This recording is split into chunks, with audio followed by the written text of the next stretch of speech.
Yes yes. बस good morning. Good morning. बसा. बसा बस.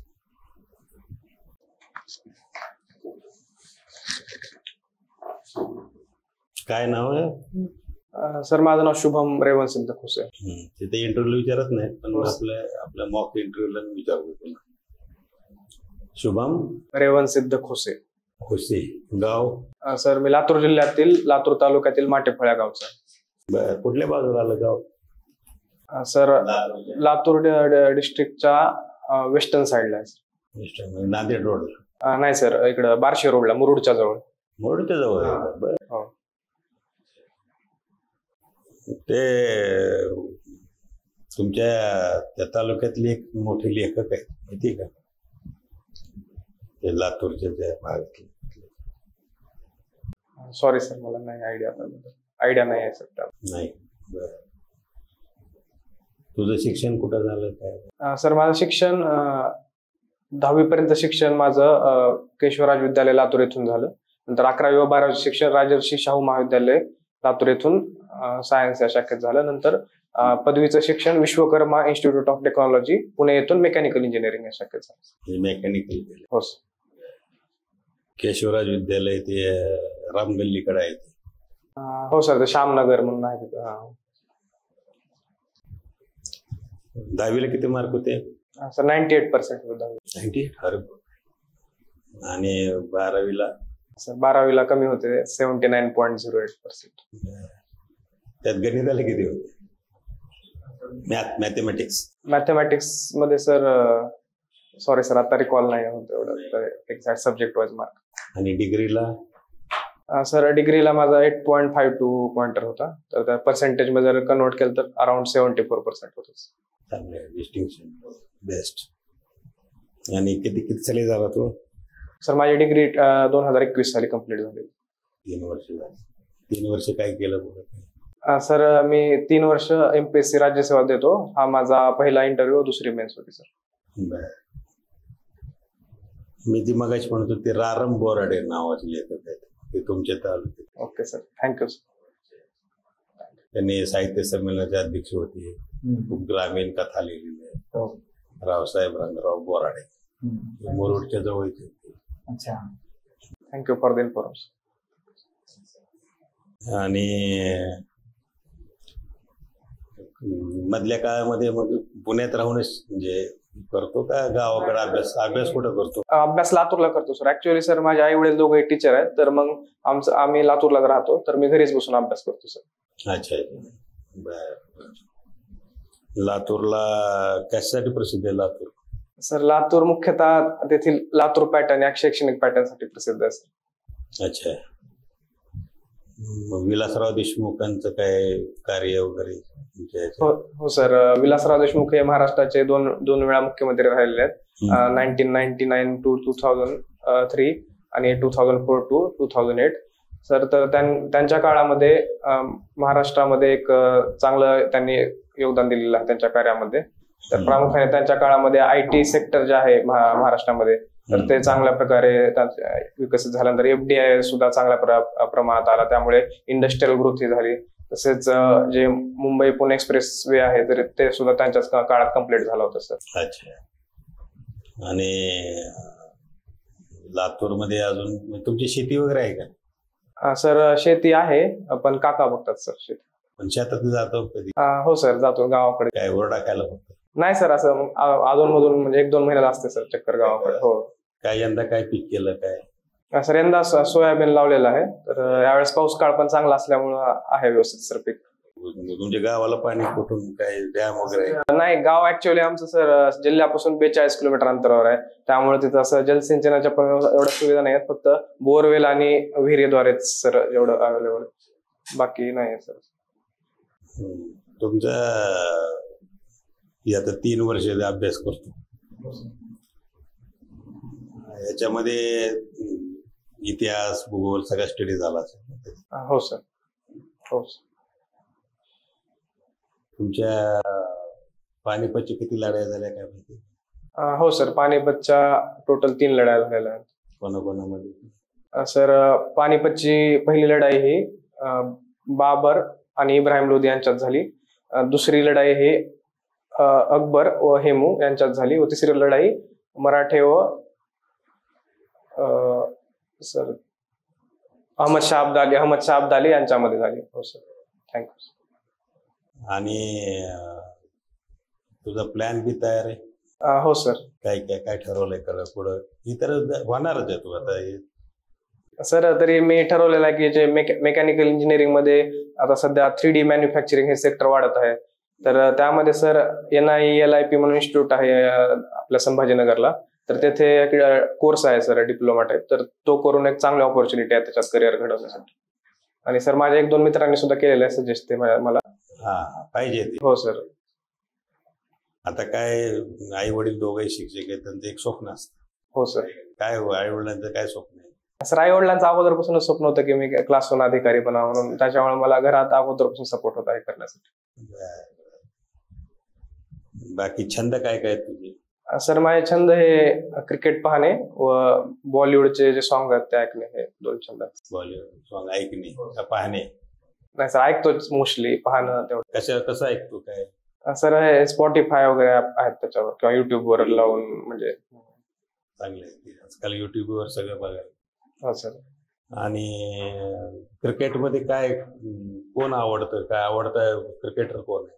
सर क्रिकेटमध्ये पुरुष खेळाडूमध्ये सर मला विराट कोहली व रोहित शर्मा हे खेळाडू आवडतात. तर महिला क्रिकेटमध्ये हरमनप्रीत कौर असतील किंवा स्मृती मानधना आहेत, हे 2 आवडतात सर प्लेयर. स्वतः क्रिकेट खेळला? सर म्हणजे असं टुर्नामेंट लेवलला नाही, पण असं मित्रांनो मित्रांसोबत आपलं गल्ली क्रिकेट. असं काय आपण एकदम रणजी ट्रॉफी नाही म्हणत, आपलं गल्लीमध्ये शाळेमध्ये आवड आहे. हा आहे आवड. काय कोणता तुझी बाजू कोणती चांगली होती? सर मी मोस्टली बॅटिंगच करायचो. किती रन मॅक्झिमम काढली? Maximum sir 78. अरे वा, मग शतक थोडक्यात गेलं. हा सर.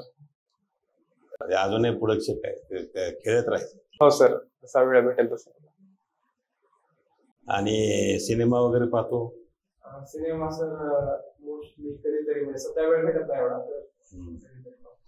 आणि नाटक? नाटक नाही, आवड नाही बघितलं नाही सर. लातूरला आहे ना ते कुठले सभागृह आहे चांगलं? राजस्थानी हायस्कूल आहे, तिथं नाटक येतात राजस्थानी हायस्कूल. हो तिथं पण येतात सर. आणि ते दगडोजीराव देशमुख सभागृह म्हणून पण आहे गुळ मार्केटला, तिथं पण येतात. आणि पुस्तक वाचन काय? सर नाही, पुस्तक अवांतर वाचन एवढं काही केलेलं नाहीये जास्त. आणि कविता वाचायला, ऐकायला शाळेत मध्ये पाठांतर करतो ना? हा तेव्हा शाळेच्या काळात केलेलं आहे सर पाठांतर, पण आता रिसेंट मध्ये नाहीये काही त्याच्याबद्दल. आणि कविता करायला आवडते का नाही? निसर्ग पाहून सर मनात असा पीस वगैरे वाटतो शांत, पण कविता कधी सुचली नाही सर त्याला. नाही. बाकी करिअर मध्ये तुला काय व्हायचं आता? म्हणजे याच्यामध्ये जे एवढे पद आहेत सगळे, त्यात तुला काय नेमकं कोणतं पद हवंय आणि कशासाठी हवंय? सर मला डेप्युटी कलेक्टर हेच पद हवं आहे. कारण सर डेप्युटी कलेक्टरचं जे कार्य आहे ते खूप डायव्हर्स फील्डमध्ये त्यांना कार्य करता येतं सर. जसं की पुरवठा अधिकारी म्हणून त्यांची नियुक्ती होते जिल्हाधिकाऱ्यालयात, तसेच भूसंपादन अधिकारी असेल, निवडणूक अधिकारी, तसेच निवासी उपजिल्हाधिकारी, तसेच शासनातील विविध आस्थापना असतील जसं की म्हाडा, MMRDA यांसारख्या आस्थापनेमध्ये सुद्धा त्यांची नियुक्ती होते. त्यामुळे सर एक डायव्हर्सिफाईड रोल आहे त्याचा. त्यामुळे मला लातूर तर कलेक्टर ऑफिस पाहिलं? हो सर, जातो.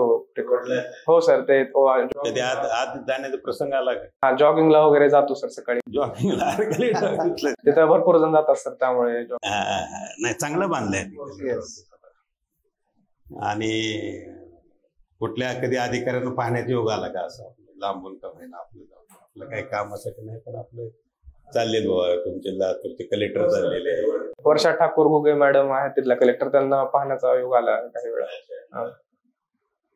कुठला कार्यक्रम होता? कुठं पाहिलं तुम्ही? म्हणजे काय असं भाषण वगैरे ऐकायला? भाषण नाही सर, पण त्यांना असं मी म्हणजे फ्रिक्वेंटली असंच जात असतो सकाळी संध्याकाळी ऑफिस टायमिंग मध्ये गेलो होतो तेव्हा पाहिलं होतं सर त्यांना. तुला मग काय वाटलंय आपण असं व्हावं? हो सर, त्यांची नॅचरल आहे. हो सर, त्यांची पर्सनॅलिटी पाहून आपल्याला हे वाटतं की किती त्यांच्यात पॉझिटिव्हनेस आहे, किती त्यांचं एक लोकाभिमुख कार्य आहे, तर किती त्यांना एक ऑथॉरिटी आहे कार्य करण्यासाठी लोकांसाठी, तर ते पाहून सर इन्स्पायर होतो आपण सर. मग समाजासाठी काय या पदांचा उपयोग होईल का काय? हो सर, समाजासाठी खूप. काय आता तो पगार मिळणार, नोकरी मिळाली, कोणाला की लग्न पण होणार, मग झालं व्यवस्थित सगळं, कशाला काय. हो सर, पण एक चांगलं पब्लिक कॉन्टॅक्ट मधलं पद असल्यामुळं लोकांसाठी भरपूर काही करता येऊ शकतं सर यामध्ये. अच्छा, ऑलिम्पिक चालू आहे, काय माहितीये का काय? हो सर, फॉलो करतो सर मी ऑलिम्पिक. हो सर. काय 100 ग्रॅम साठी एवढं असतं काय? आपल्याकडे काय वजनाला एवढं काय बघायचं? आणि आपल्याकडे एक असतं वरती फ्रॅक्शन सोडून द्या असतं, आहे का नाही? मग ती आपण 100 ग्रॅम सोडून द्यायला काय हरकत होती? नाही सर, पण ते म्हणजे इंटरनॅशनल ऑलिम्पिक असोसिएशनच्या रूलनुसार 1 ग्राम जरी वजन वाढलं तरी ते डिस्क्वालिफाय होणारच. त्यात आपले प्रामुख्याने सर आपले जे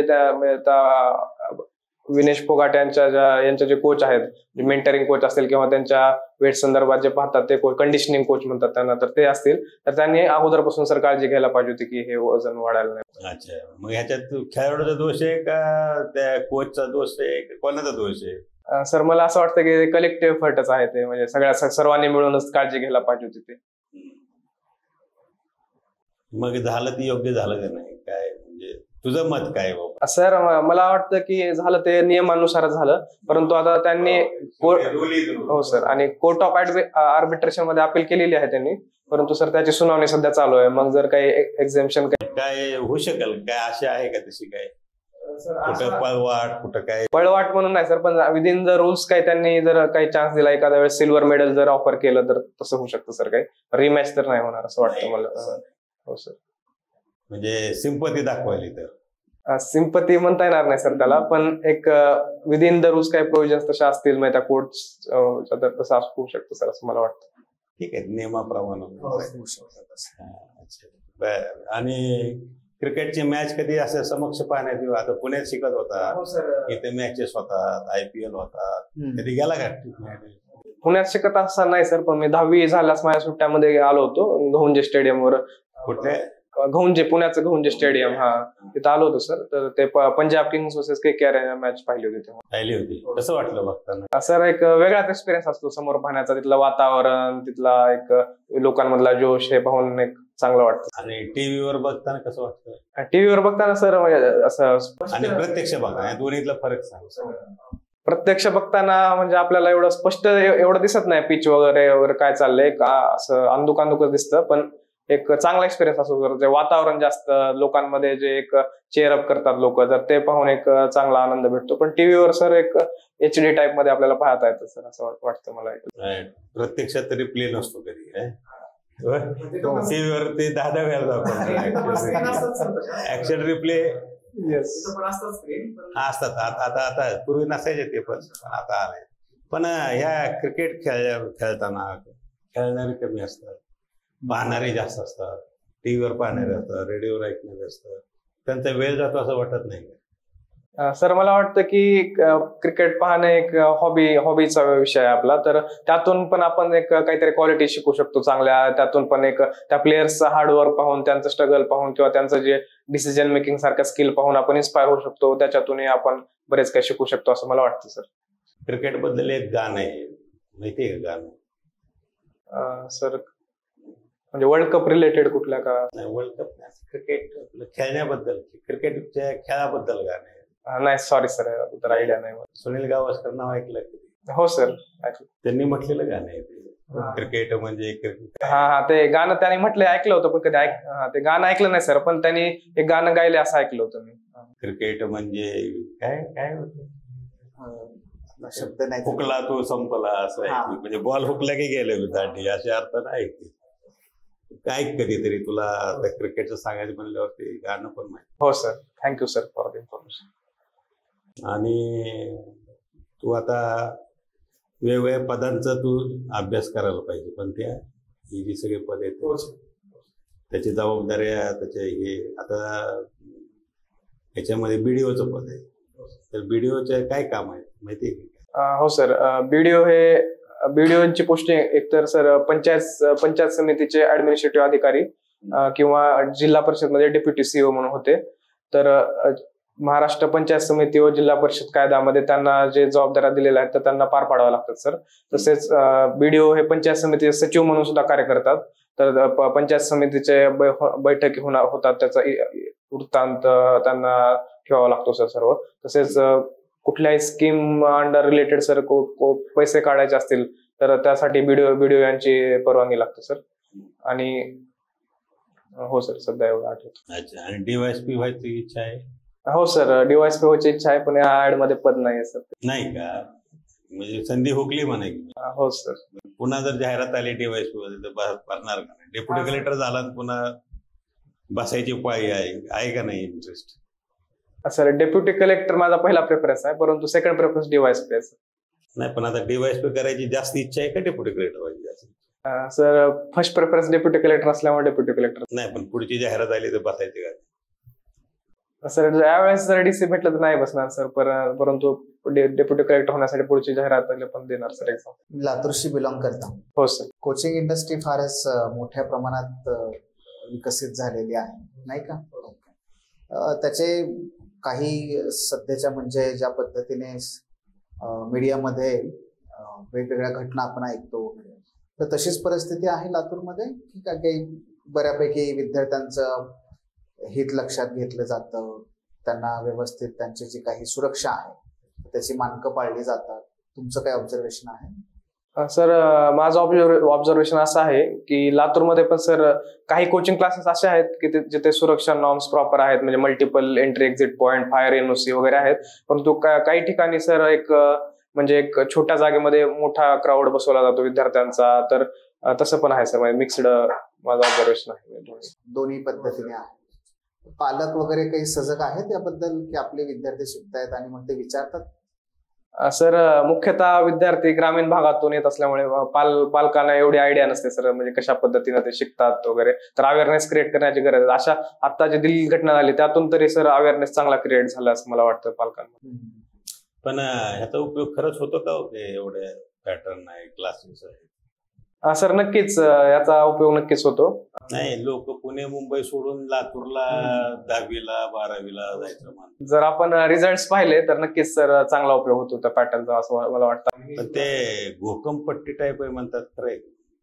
म्हणजे खरं त्याच्या बाहेर गेले तरी येणार? सर, मला असं वाटतं की सर काही विद्यार्थ्यांच्या बाबतीत तसं होत असेल एक्सेप्शनली, परंतु कन्सेप्च्युअल क्लॅरिटी पण चांगल्या पद्धतीने येते सर लातूर पॅटर्न मध्ये. हो सर. गंजगोलाईचं काय महत्व आहे तुमच्या इथे? सर, गंजगोलाई ही 1917 साली बांधली गेलेली वास्तू आहे. तर सर तिथं प्रामुख्याने जगदंबा देवीचं मंदिर आहे. तसेच तिथं एक स्थापत्यकलेचा उत्कृष्ट नमुना म्हणून त्याकडे पाहिलं जातं सर. कुठली शैली आहे ती? शैली सर त्याबद्दल नाही आयडिया मला, परंतु तिथं सर 16 रस्ते वेगवेगळे एकत्र येतात. तर प्रत्येक रस्त्यावर असं वेगवेगळं मार्केट बसलेलं आहे सर, वेगवेगळ्या वस्तूंचं. बाजारपेठ म्हणूनच ते विकसित? हा सर. हो सर. अच्छा, कोणी स्थापन केले ते असं? सर, ते निजामकालीन एक सिव्हिल इंजिनियर होते फयाजुद्दीन म्हणून, तर त्यांनी याची रचना केली सर. अच्छा, तुम्ही गोलाईचा अर्थ काय? अर्थ माहिती सर? अर्थ गंज वेगळं, गोलाई वेगळं, तर ते गेस करू शकतो का सर? हा, करा. गोलाई सर एक त्याचा शेप जो आहे तो एक राऊंड शेप मध्ये आहे सर, आणि राऊंड शेप मध्ये सगळे रस्ते भेटतात सर. त्याला गोल एक आकार आहे. मग बरोबर आहे ना, गेस कशाला करायचं? पण बरोबर उत्तर आहे ना. पण त्याबद्दल असं वाचलं नव्हतं सर मी एक्सक्लुसिव्ह. ते गोल आहे म्हणून ते गोल आहे. साधं आहे. येस, चालेल. Yes, wish you all the best. Thank you sir. Thank you. Have a nice day. The officer, your personal mentor चॅनलच्या नवनवीन अपडेट्ससाठी चॅनलला लाईक, सबस्क्राईब आणि शेअर करा. थँक्यू.